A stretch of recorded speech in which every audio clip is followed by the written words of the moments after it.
Thank you, everybody, and welcome to the second regular monthly meeting of the Mayor and Council being held in Borough Hall Monday, October 24th, starting at 6:29.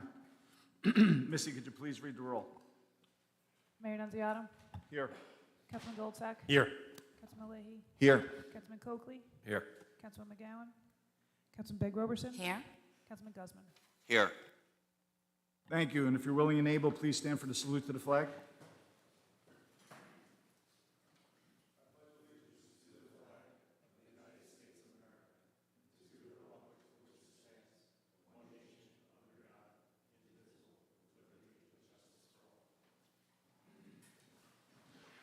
Thank you, everyone. Missy, could you please read the provisions of the Open Public Meetings Act? In compliance with the Open Public Meetings Law, Chapter 231, Public Laws of 1975, notice of this meeting was transmitted to the Record and Herald News and filed with the Borough Clerk on December 13th and 30th, 2021, and is posted on the bulletin board outside the Borough Hall. Thank you, Missy. Seeing that we have no presentations tonight, we'll move on to the changes of the proposed agenda. Missy? I have nothing at this time. Anybody from the council have any changes to the agenda? Thank you.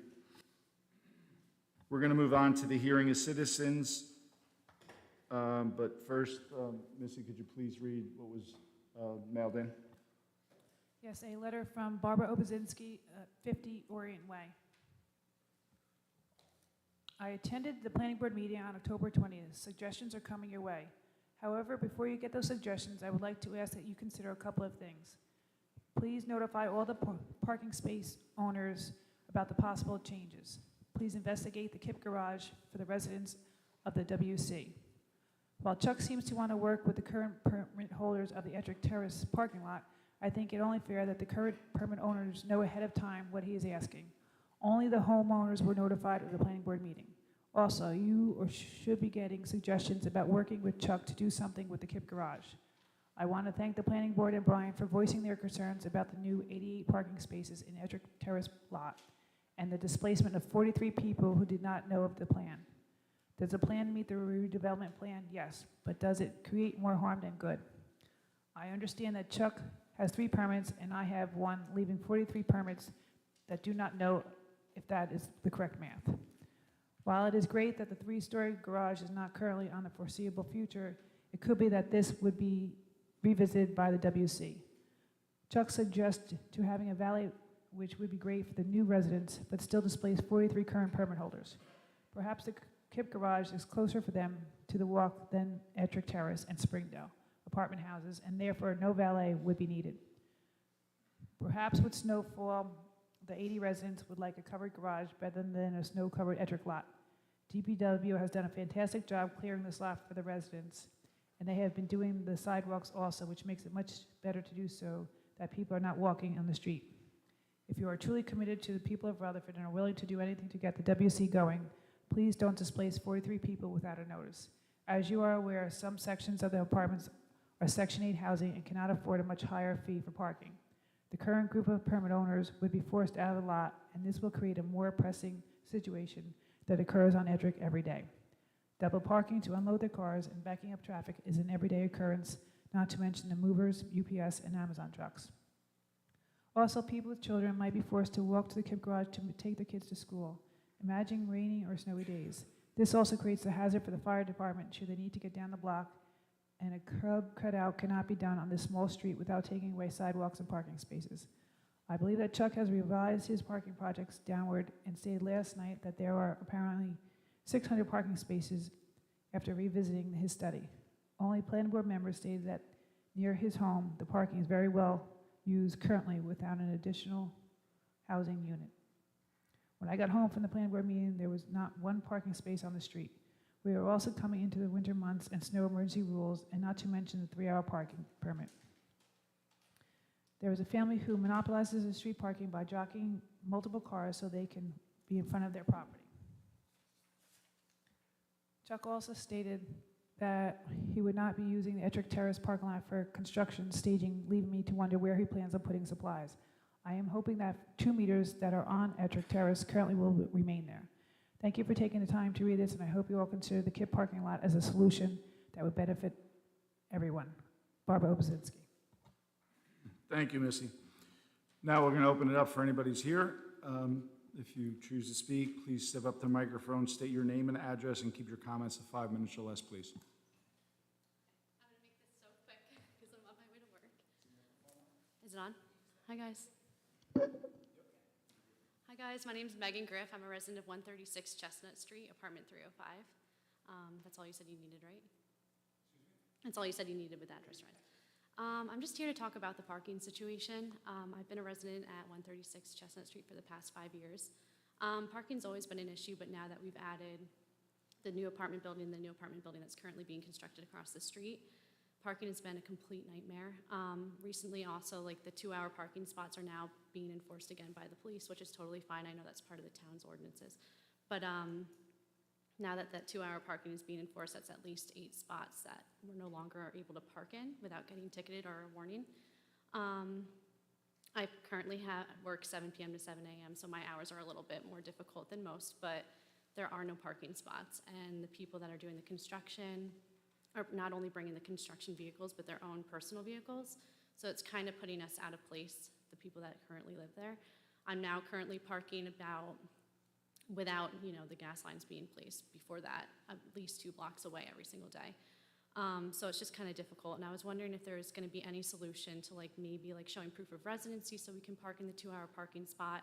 I just feel like the residences that are currently on the street are not being prioritized over to the general public. And it's just a little bit defeating because I feel like the 2-hour parking spots are more for the businesses, people who are visiting to go to the businesses, and the people that don't have parking spaces because we don't have a dedicated parking spot, we're kind of forgotten about in this situation. So I'm just honestly here to just share how it's just been difficult. I'm probably not the only one. I don't know if anyone else has spoken about it, but I just wanted to bring it to your attention today. Thank you, Maggie. We don't do dialogue back and forth after everybody okay. goes. No. I would like to ask you, if you could go speak to the police chief. He's very good at taking your information, and then maybe we could all find a creative solution. Absolutely. Okay? Perfect. Guys, thank you so much. I appreciate it. Anybody else from the public wishing to speak?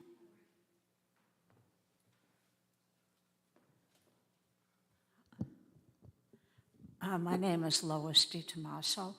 I live at 180 Mountain Way in Rutherford. I sent a letter to you and to you about the noise generated by the Teterboro airplanes. And I'm asking, and as are my neighbors, because that letter was signed by 12 of us, and each of those people represents a family, so it's not just 12 people, it's a lot more. Anyway, I'm asking that when you go to the TANEC meeting on Wednesday, when you attend that, I'm assuming you'll attend it, that you try to pressure the TANEC people and Teterboro to move the runway over Route 17, or to do something to stop it from flying over the residential areas. Those jets are loud. I don't know when the last noise study was done, but now, they're every 90 seconds, and they fly right over my house, my neighbor's here. They fly over her house as well. Last night, I couldn't even sleep because they were flying all night, 1 o'clock, 2 o'clock in the morning. I was filing noise complaints, and the noise complaints don't go anywhere. They just don't. And when I complain to Teterboro, they tell me to talk to the FAA, as I wrote in the letter, and the FAA does not respond. And, we're just 12 voices or 12 families, but we need some help. It has to stop. And I walk in the neighborhood. Whenever I see anybody, I ask them if they have the same problem, and everybody does. So I don't really want to go door to door, and I don't really want to start a petition drive or anything like that. But something has to be done about it. I think when the last studies were done, there were Lear jets flying over occasionally. But now the traffic is phenomenal. And it's, like I said, it's every 90 seconds from dawn through the night. 2 a.m., they're not supposed to fly over at 2 a.m., but yet they're doing it. And when we complain, they say, oh, the pilot's sorry, he just had to get into the airport. That's not acceptable. So anyway, I'm asking if you will please see if you can do something to help us. I brought extra copies of the letter, a couple of extra copies in case anybody else wants.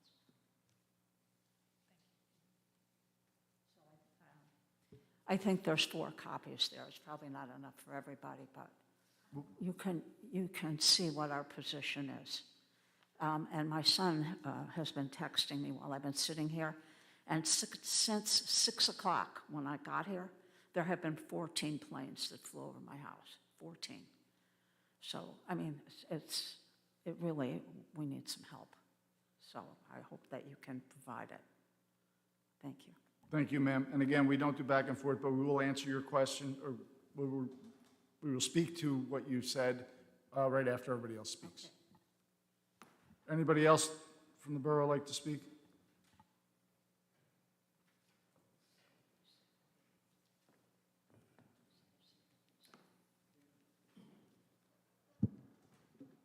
I'm Ed Gaida, 139 Eastern Way. Hello, and I will be brief. I have 2 questions, both on behalf of the Historic Preservation Committee. First, what specifically was the reason or reasons why the HPC is being discontinued? Second, the HPC, as I hope you all know, consists of dedicated, hardworking volunteers who take historic preservation seriously. Why then was it thought to be a good idea that the members first learned about this decision to eliminate the HPC by reading about it in the current newsletter? I believe they deserve better.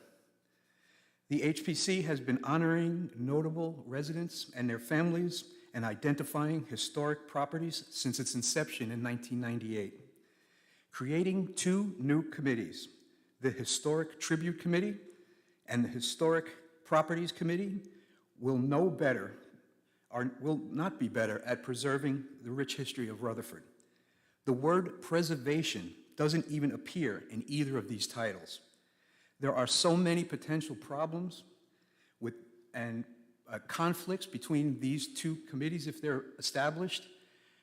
Just to give you an idea of maybe just 1 or 2, we have something called the HSI, which is the Historic Site Inventory, which is a list of 221 properties in Rutherford that we deem to be historic, both for architecture and for notable residents. In the future, if there's 2 committees, who takes care of this? Who is going to administer this HSI? Who's going to maintain it? The same true about the very popular plaque program, which again honors homeowners who take care of their property, again, and put plaques on their front door, whether it be for his architecture or, again, famous people or both who have lived there. And it goes on. There's many more situations that could cause something like minor, like Rutherford Day. Are there going to be 2 separate tables, 1 for each committee? Are there going to be 2 separate wreaths for the KIP Christmas party? The other thing is, we had 12 members last year on the HPC. This year we have 7. We lost 5 vital, productive producers on our committee this year. To get enough members to man 2 committees is going to be difficult. If there is any way that this decision can be reversed, I am asking that it be considered. Thank you. Thank you. Anybody else from the public wishing to speak?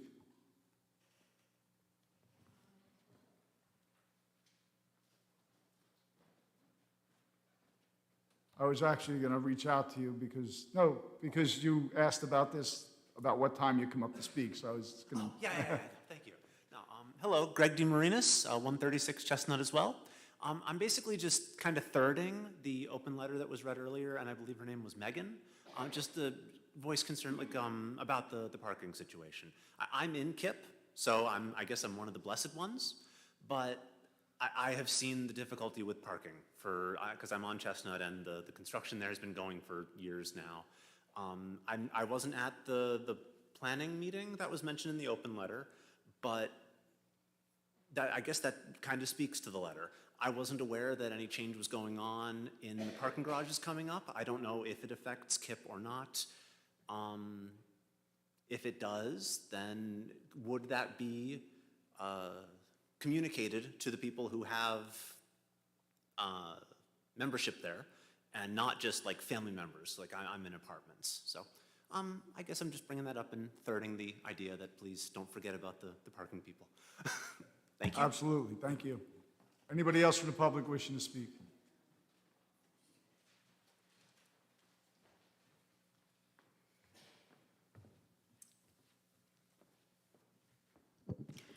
Good evening, Bonnie Corcoran, 390 Montrose Avenue. The last council meeting, I had asked a question about the website and who deals with it and who's the main person that deals with it. And Mr. Kolakowski, you were nice enough, and Councilman Goldsack were nice enough to answer. You said one person right now is doing all the editing and the majority editing and everything else, and adding and reconfiguring of sites. I was surprised by that because I came across a website that gives a log of what happens on our website and who programs and who adds and who subtracts stuff and updates. Ms. Bogosian is not the only one. There is also a James Bogosian and a Greg Racine. I don't know those two names being on our borough payroll. The Board of Ed elected officials, but I have all the records. Mr. Bogosian has done a lot of work on our website, a lot. Mr. Racine has done some work. And you can't tell me, oh, Ms. Bogosian is using Mr. Bogosian's account, because there's a couple of times that I've come across the logs, and there's many logs. If I printed it out, I'd be toting a lawyer's case, because that's how many pages there were. Give you an example, June 10th of 2020, 10:39, James Bogosian compressed images on the website. He manually uploaded them. Same time, same date, same time, Kim Bogosian updated and renamed the egg hunt. August 31st, 2022, adding files,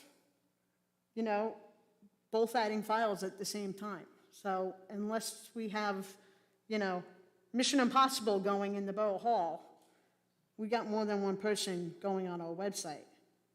Councilwoman McGowan says transparency. Let's get honest. Let's get honest with the taxpayers. Because quite frankly, it's getting disgusting how everyone is connected to everyone else, and the taxpayers are footing the bill. If you can't do the job, why'd you hire? Hire someone that knows the job. Don't hire someone because they're friends of friends. Have nothing against these people, but let's call out the truth. Mr. Kolakowski, I will give you copies of these. I was literally on my computer printing out a lot of this, so I will give you copies tomorrow because I wasn't able to run over to Staples. I actually ran out of ink in my printer. But this is ridiculous that we have Board of Ed members that are elected officials in our borough websites. So apparently we do have political connections in the Board of Ed. And I think it needs to be called out. Unfortunately, Councilwoman McGowan's not here, but I think transparency is another thing when it comes to these tax assessments. I gave a list back in February to the tax assessor. I am now finding out that some of the people are not going to get assessed because they have political connections. I hope that is not true. Because if it is, that is just wrong. You do work on your house, you deserve to get assessed. Everybody should be paying their fair share. Thank you. Anybody else from the public wishing to speak?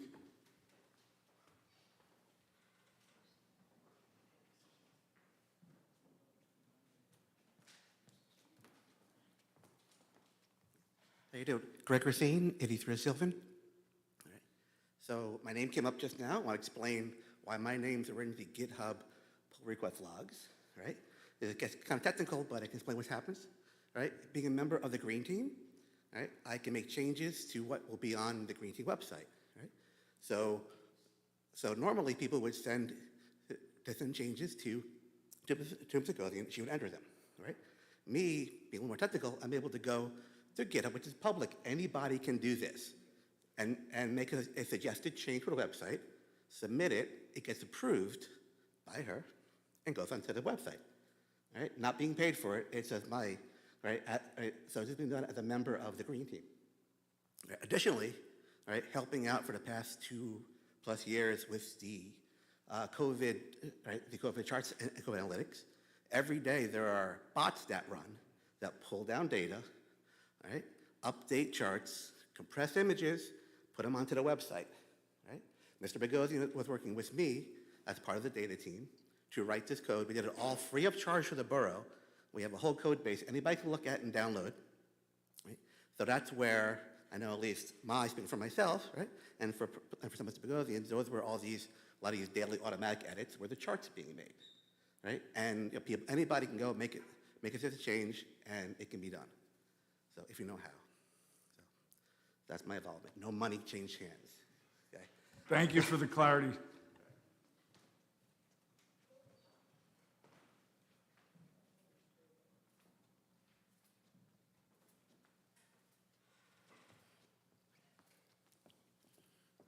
Pete Shiro, 86 Hobart Avenue. I spoke to some of you about the reassessment in town. I found out that Rutherford's not due for that until after 2024. But my argument now is I took out a permit to redo my kitchen, a small addition. I closed it out. I got my tax bill in the mail already. How many open bills are out there, open permits that people are not getting taxed on? That's what I'm upset about. Because I closed mine out and did the legal, proper thing to the town, I got hammered already. How can we get these people to have open permits and let them pay their fair share? If you want me to knock on doors voluntarily, I will do it. I have no problem with that. But I just had to bring it up to you guys. Thank you. Thank you. Anybody else from the public wishing to speak?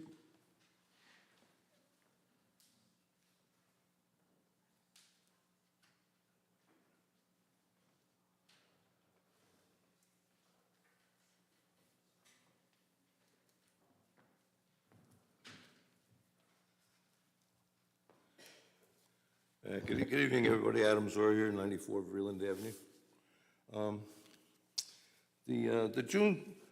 The results of the June primary show that voters don't really believe the council's friends and family preference for locals over qualified professionals is working. Selling the Williams Center property to a CPA rather than an experienced, well-funded developer capable of saving the Williams Center for the performing arts didn't really help your position. Now, recent decisions have only added to that skepticism. They run the gamut from giving the new ownership of the center millions more in public land and a 50-year property tax exemption, to awarding a Ridge Road startup company with a $195,000 contract to manage a $286,000 Claris Tunnel project, and to your architect's own relocation plan that actually seals off one of the Borough Hall's emergency exits and also puts the health department's medical records within reach of anyone who visits Borough Hall. Sounds outrageous to me. Maybe you think it's great. This year's council race actually pits two candidates that appear to be supportive of the council's decisions against two others who seem to be committed to reining in spending, overdevelopment, and unprecedented long-term debt. Kind of an interesting race. This is going to be the first race in a long time where we've actually had a clear choice between sets of candidates. Normally, everybody seems to be in the middle when you read all the literature and listen to what they have to say. This one should be interesting, so we should all have some fun. Thanks. Anybody else from the public? Seeing nothing from the public, no one else from the public, I apologize. I'm going to close it to the public now and open up for any councilman.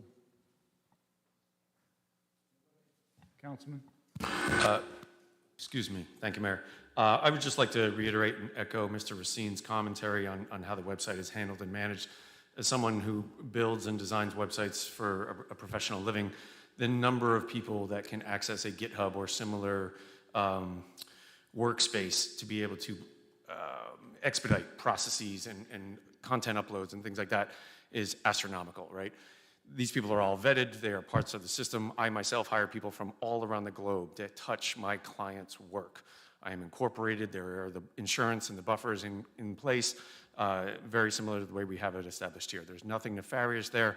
It is a group effort, as Mr. Goldsack had expressed at the previous meeting. So that's fantastic that the information is there and discoverable. That is how the web works. The majority of things are open sourced and available for dissemination and interpretation. Just to put everybody in the room's mind at ease, it's a wonderful team currently helping us keep that content in line and easily accessible. Thank you. Anybody else from the council? Councilwoman?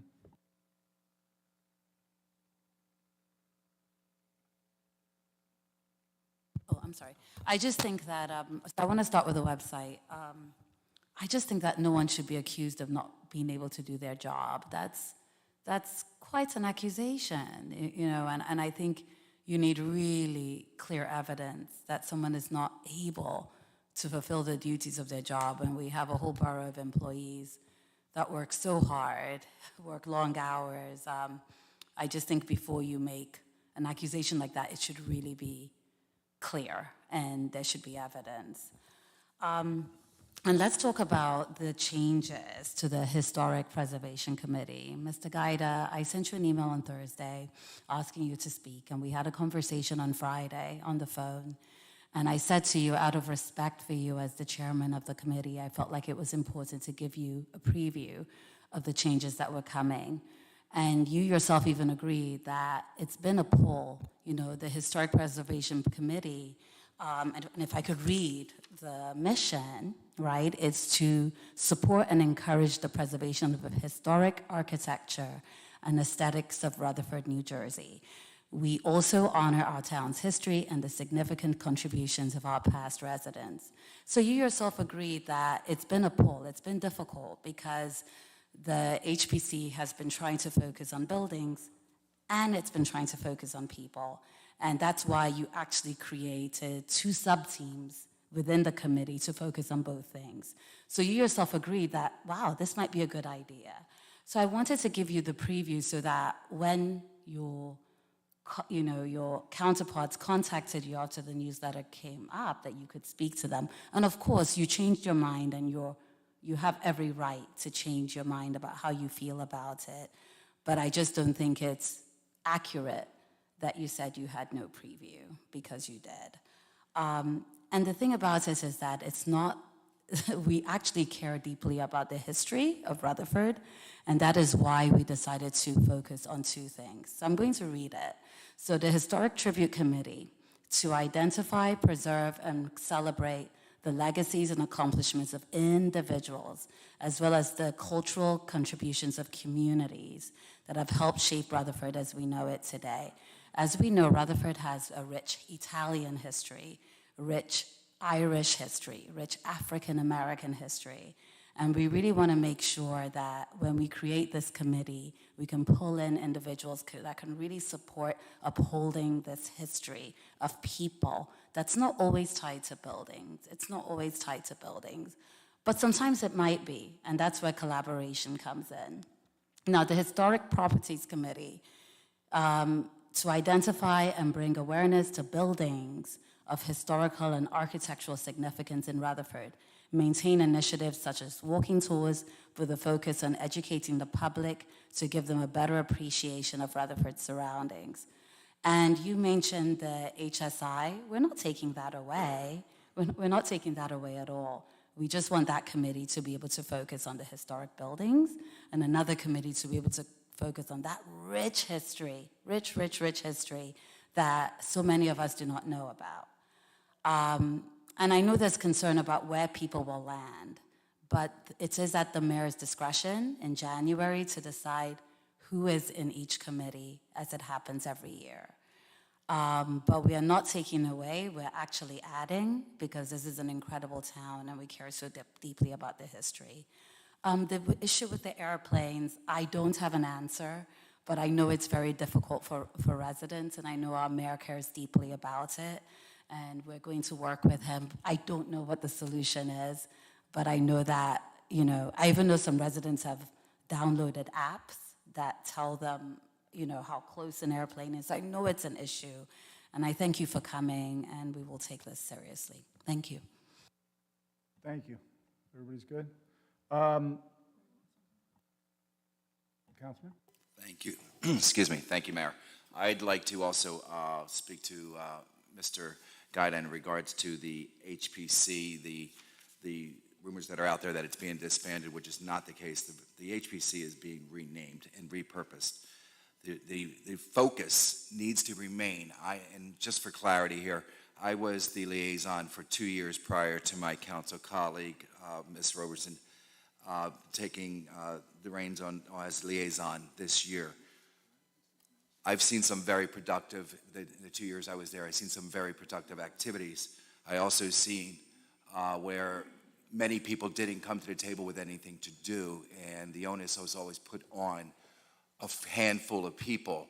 And this year, by you telling me that you lost 5 members this year, tells me something else, that there's either not enough interest there within the conversation, or simply that, I don't know if people just lost interest for other reasons. However, I will say, by us making this decision, and I support this decision wholeheartedly of my council colleague and our mayor, we need to make sure that the HPC, now named the Historic Properties Committee, stays focused on our architecture. We stay focused on our aesthetics of what's important here, and now the public knows exactly the purpose of that committee. By creating another committee that takes the second part of which was once part of the HPC, of recognizing individuals which have impacted and shaped our history. By creating the Historic Tribute Committee, this will now be focused on a committee that's truly just there to search facts and put out information to the public about our community. And at the end of the day, we now have 2 committees that are focused and making sure that the public is educated and understands and a little bit better the structures, the history of this town that we all love dearly. So at the end of the day, Mr. Gadget, I was bothered. I'm not going to lie here. Was really bothered by a Facebook page post that was posted by you a few days after Councilwoman Robertson contacted you, and you claimed that you had nobody forewarned you or foretold you or brought you up to speed. I have a problem with that, with you putting that out in public on a borough website. Okay, I don't think that was right. I actually think you owe her an apology, but that's up to you. Thank you very much, Mayor. Thank you. I'm going to cover a couple things before we get to Mr. Geiger. Bob, can you explain the KIP garage regarding the question of spaces versus where we're at with Chuck and the agreement we made?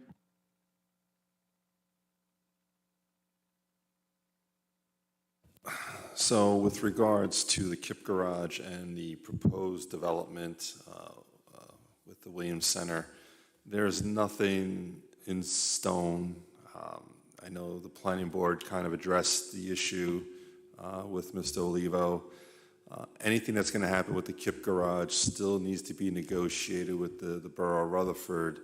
That'll be part of the conversation we have in preparation of a redevelopers agreement that hopefully we can iron out in the next week or two and have ready for the next meeting. The KIP garage will certainly be a significant conversation with regards to that garage. There are 240 spaces in that garage. There are 137 permit holders. There's 47 parking spaces dedicated to meters. There's a group of spaces dedicated to the KIP Center. There's a group of spaces dedicated to the Senior Manor. So it's a complicated issue. It's a very emotional issue for the community. We are aware of that. We're trying to be mindful and respectful of the people that currently park there. We are very mindful of the needs from the people currently at the Ettrick Terrace lot. These are the tough conversations that we are having with Mr. Olivo and his team, and hopefully we can come up with a solution. I'm sure it's not going to satisfy everyone, but we're going to do the best we can to make it a reasonable and workable solution for both sides. Thank you. Thank you. So to just finish that out, I assure you that Mr. Olivo is committed to this town as much as we're committed to getting this project done because it's in the best interest of everybody. And I can assure you, you're not going to be left out in the wind. I promise you that. Even though Bob just had a heart attack, as did the lawyer, but you're not going to be left in the wind.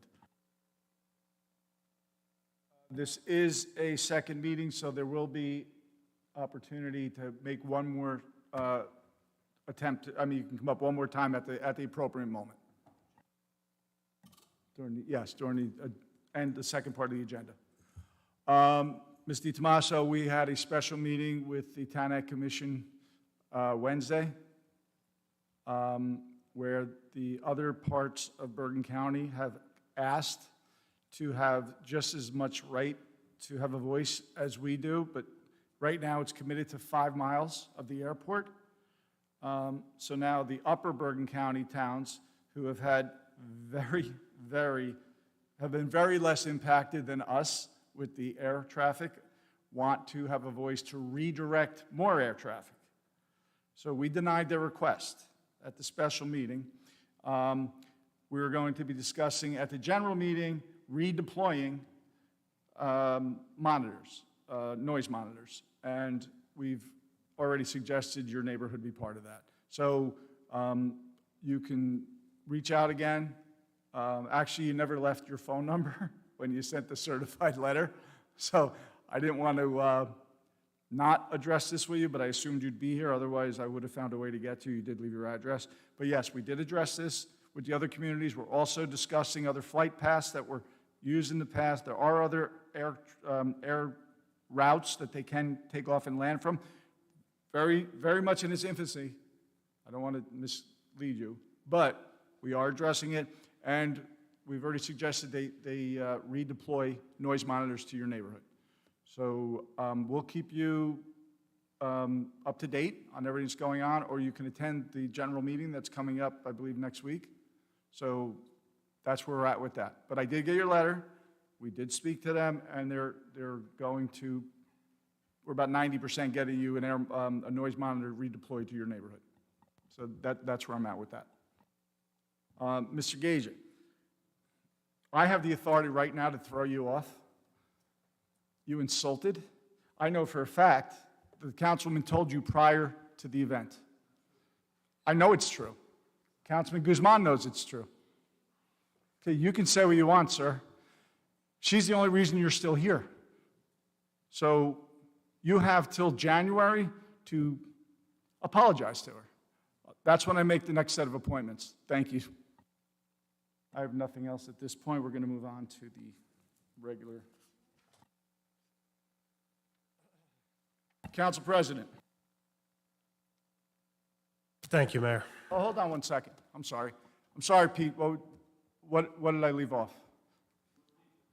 That the taxes aren't being, everybody's not, and Bonnie's got me on paper saying I didn't close out my tax. I know what you guys are up to. I don't care. I have my reasons. I'm finishing up what I have to do. I know that you have me and Mr. Bruno and everybody you want, Bonnie. I know what you're trying to do. I don't care. Do whatever you have to do. I will close out whatever I have to close out when I'm finished. So we're going to move on now.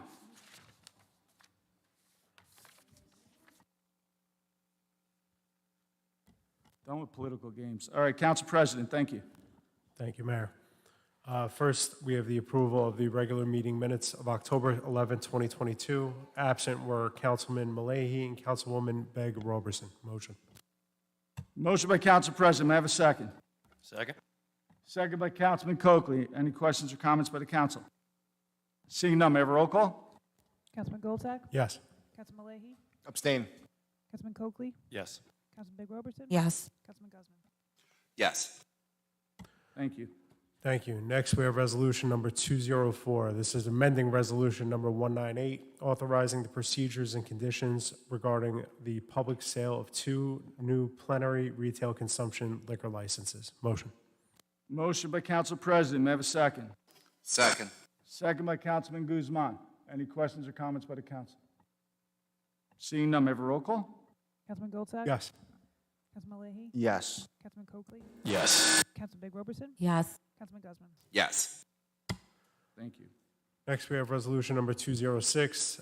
This is Mass Construction Services Change Order Number 2 in the amount of $69,150. Motion. Motion by Council President, may I have a second? Second. Second by, I'm sorry, which one? Oh, second by Councilman Lay, sorry. Roll call? Councilman Goldsack? Yes. Councilman Leahy? Yes. Councilman Coakley? Yes. Councilwoman Big Roberson? Councilman Guzman? Yes. Thank you. Yes. Thank you. Next, we have the approval of the 2023 mayor and council meeting schedule. Motion. Motion by Council President, may I have a second? Second. Second by Councilman. Any questions or comments? Seeing none, may I have a roll call? Councilman Goldsack? Yes. Councilman Leahy? Abstain. Councilman Coakley? Yes. Councilman Big Roberson? Yes. Councilman Guzman? Yes. Next, we have the approval of the 2023 observed borough holidays. Motion. Motion by Council President, may I have a second? Second. Second by Councilwoman, may I have any questions or comments by the council? Seeing none, may I have a roll call? Councilman Goldsack? Yes. Councilman Leahy? Yes. Councilman Coakley? Yes. Councilman Big Roberson? Yes. Councilman Guzman? Yes. Thank you. Next, we have the consent agenda. All items authorized to be consent by the council will be enacted by one motion. These items are routine in nature. Motion. Motion by Council President, may I have a second? Second. Second by Councilman Coakley. Any questions or comments by the council? Seeing none, may I have a roll call? Councilman Goldsack? Yes. Councilman Leahy? Yes. Councilman Coakley? Yes. Councilman Big Roberson? Yes. Councilman Guzman? Yes. Thank you. Going to move on. Committees? Councilman McGowan's not here. Councilman? Thank you, Mayor. On behalf of my council colleague McGowan, I have nothing to report on her committee report. Thank you. Councilman Lay, please. Thank you, Mayor. I have a motion to authorize the borough attorney to prepare an ordinance amending the police department table of organization. Motion. Motion by Councilman Lay, may I have a second? Second. Second by Council President. Any questions or comments by the council? Seeing none, may I have a roll call? Councilman Goldsack? Yes. Councilman Leahy? Yes. Councilman Coakley? Yes. Councilman Big Roberson? Yes. Councilman Guzman? Yes. Thank you. That's all I have. Thank you, Mayor. Thank you, sir. Public Works, Councilman Guzman. Thank you very much, Mayor. First up, I have resolution number 205. I'd like to move, authorizing the award of non-fair and open contracts to JPR Cycles LLC. Motion. Motion by Councilman Guzman. May I have a second? Second. Second by Councilman, or Council President's microphone that doesn't work. Any questions or comments by the council? Seeing none, may I have a roll call? Councilman Goldsack? Yeah. Councilman Leahy? Yes. Councilman Coakley? Yes. Councilman Big Roberson? Yes. Councilman Guzman? Yes. Thank you. Under assignments, I have one announcement under Veterans Alliance. The Veterans Day Memorial Service will be held November 11th at 11 a.m. at the World War I Monument. Anyone that would like to attend? Again, that's November 11th at 11 a.m. at the World War I Monument. Thank you. That's all I have, Mayor. Thank you, Councilman. Fire, Councilman Coakley.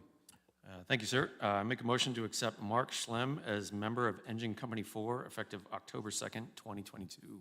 Motion. Motion by Councilman Coakley. May I have a second? Second. Second by Councilwoman. Any questions or comments by the council? Seeing none. May I have a roll call? Councilman Goldsack? Yes. Councilman Leahy? Yes. Councilman Coakley? Yes. Councilman Big Roberson? Yes. Councilman Guzman? Yes. Thank you all, and welcome Mark Schlem to the Rutherford Fire Department, and thank you for your service.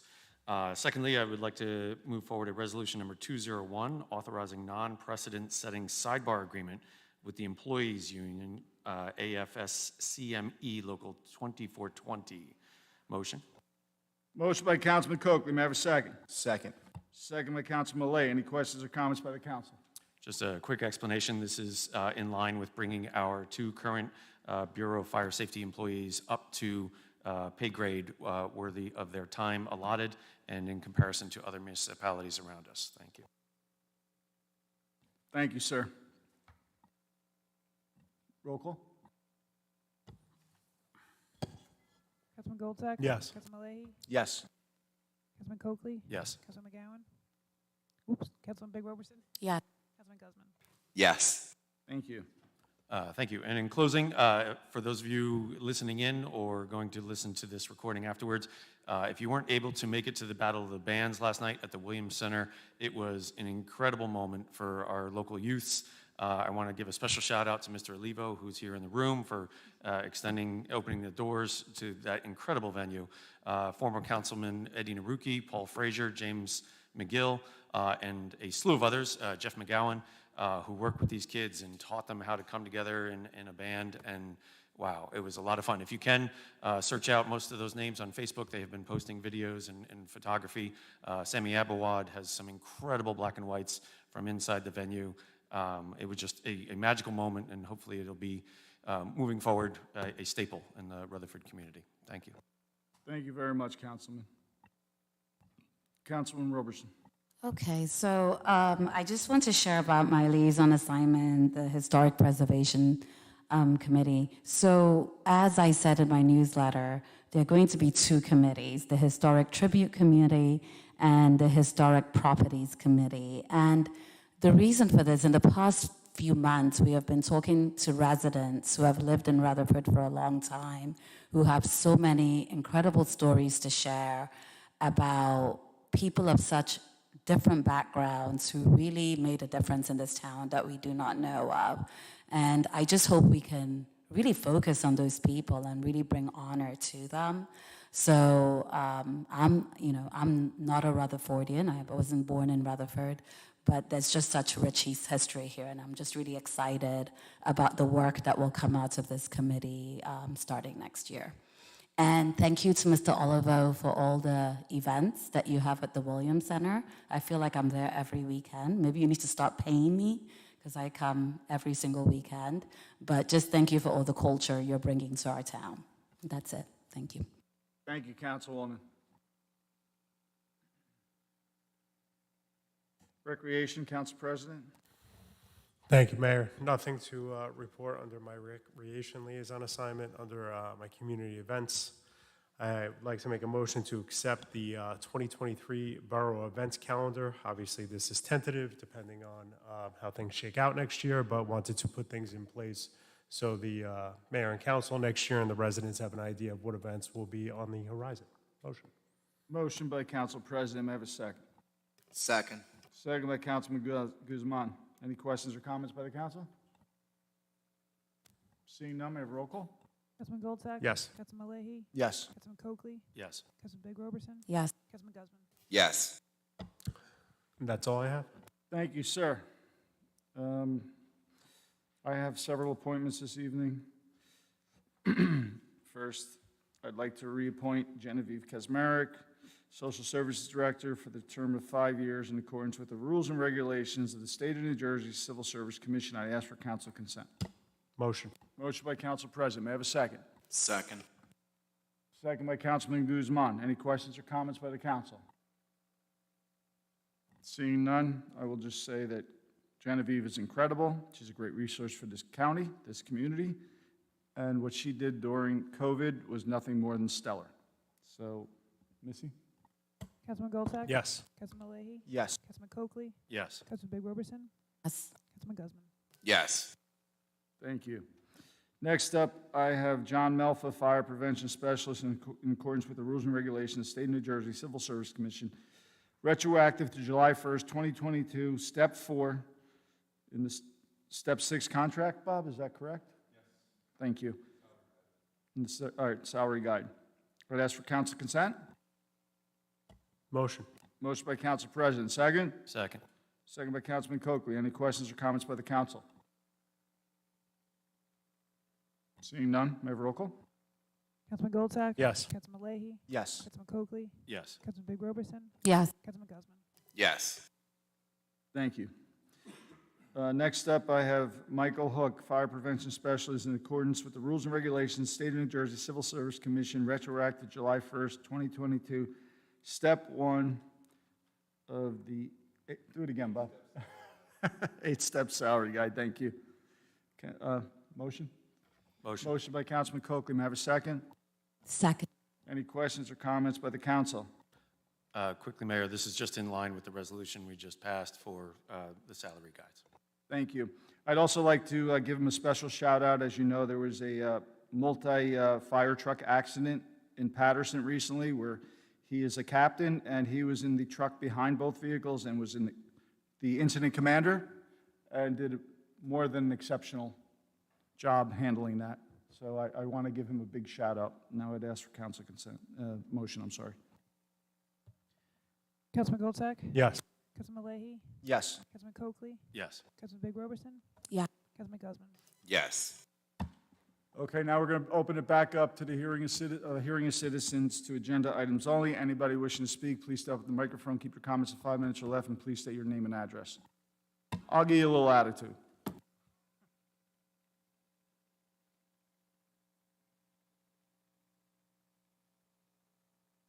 You don't have to run. I'm sorry, you have to, I turned it off, I'm sorry. There we go. Yep, Greg DeMarinis again, still 136 Chestnut Street. Just following up, I think I'm going to lose the mic if I turn. I appreciate what you said, I heard what you said, but I don't think I know what the plan is yet, because it sounded scary from what you were describing. Just like, are there plans then to change the membership of KIPP Parking Garage and I think the adjacent parking garage is a different parking garage, I'm not sure. Like that's where I was coming from. I just didn't know what the plan was in general. Actually, I can answer that if that's okay. Thank you. So basically, we are trying to help Mr. Olivo keep a property that is part of our community and help him move the project along as he stays in lockstep with us and we all work together. So the parking will have to be worked out before that door ever opens. But right now, this whole plan is to help him get started, which we've already agreed to, that before, nothing is going to happen until the parking's worked out. We just want to help him get everything in order and help him move along. But the parking is paramount, and we've all agreed, as is Mr. Olivo, that will be rectified before a door ever opens there. If this is allowed to be back. Can I expand upon that, Mayor, a little bit? Sure. Okay. So you're not in panic mode about losing your permitted spot. The initial thought process is that during the day, most of those spaces are unoccupied, and even at night, most of them are unoccupied. You know, in our initial discussions, we're thinking about those available spaces at night being available for events that are being conducted at the Williams Center. And part of the conversation is a valet service that would be run by a redeveloper to occupy as many of those spaces with the available cars as possible. We're not looking to do any harm to the 137 current permit holders. We're just looking for creative ways to maximize the available spaces that are there, which on a day-to-day basis, most of them are unoccupied. Okay, cool. Thank you very much. So, just so you're aware, as you are new to this process, I gave you latitude because that's not an agenda item. And I just wanted, so thank you going very much forward, for that. we can't do that. I'm just, Understand. but I understand that you're new to the process, I'm that's new all. to the process. All right. Thank you very much. Very welcome. Should I turn this off again? Is anybody else going to come up? You're coming up. Gotcha.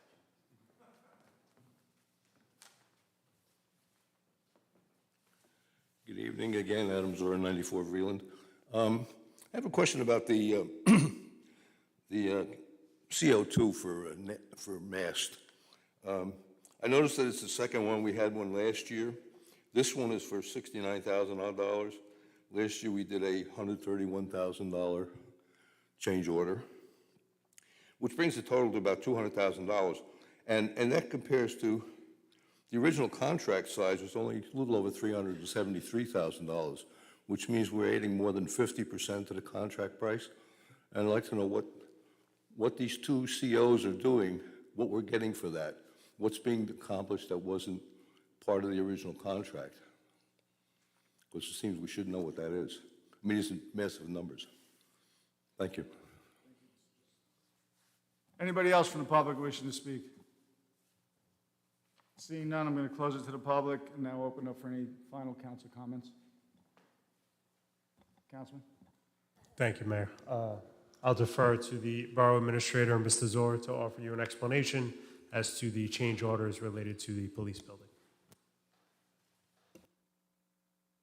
So the original contract with Mass was based on a specific construction schedule for the project. I believe it was 18 months. Don't quote me on that, but I think it was 18 months. There were some significant delays, not by Mass's doing, but by the contract and some stuff that went on early in the beginning of the process, some design changes by the borough that delayed the project initially, and that's why we had the first change order in I guess, December of last year to cover the several months behind that the project began. Now, the second change order is related to basically the same issue. We have issues with delays that the whole world's experiencing with the pandemic. You know, we had supply chain issues. A lot of the supplies, equipment, materials were delayed in coming to the site for the GC and all the substitute installation. Why does Mass get the change order? The change order was based on they have someone on site every day of the week managing the project for the borough, going over the requests for change orders from the subcontractors and the contractors themselves, holding them to a hard line to not try and take advantage of the borough with their own change orders. They know the construction business better than anyone in this building, so they are representing us at all phases of this project. Them being on site on a daily basis, we're paying for their time to be here. You know, when the project was initially 18 months, now all of a sudden we're approaching 24, 30 months, they have to be paid for their services. So that is the second chain order, I think, gets us through February. If for some reason, which we expect it to be, the project is completed before then, they will not be paid the entire amount of the change order. They only get paid based on the time that they're here and for when the project is completed. If we get our TCO in the next couple weeks, we can then start getting the furniture and the IT stuff in there. And the quicker that gets done, the quicker Mass is done, and that entire change order will not be paid out. Thank you, Bob. That's all I had, Mayor. Thank you. Thank you, Bob. Anybody else? All right. Seeing none, now I'm going to close it to the council. And we'll move on. We have ordinances on first read. Council President? Thank you, Mayor. First, we have an ordinance related to alcoholic beverages within the Borough Code. I'd like to ask the clerk to read this by title only. In order to amend and revise Chapter 7 entitled Alcoholic Beverages of the Borough Code of the Borough of Rutherford. I'd like to make a motion that the ordinance be passed on first reading and advertised according to law. I have a motion by the Council President. May I have a second? Second. Second by Councilman Coakley.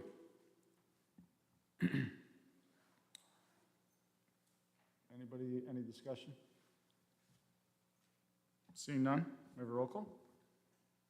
Councilman Goldsack? Yes. Councilman Leahy? Yes. Councilman Coakley? Yes. Councilman Big Roberson? Yes. Councilman Guzman? Yes. Thank you. I'll now take a motion to adjourn. Motion. Motion by Council President. May I have a second? Second. Second by Councilman Guzman. All in favor? Aye. Thank you, everybody. You have a great night.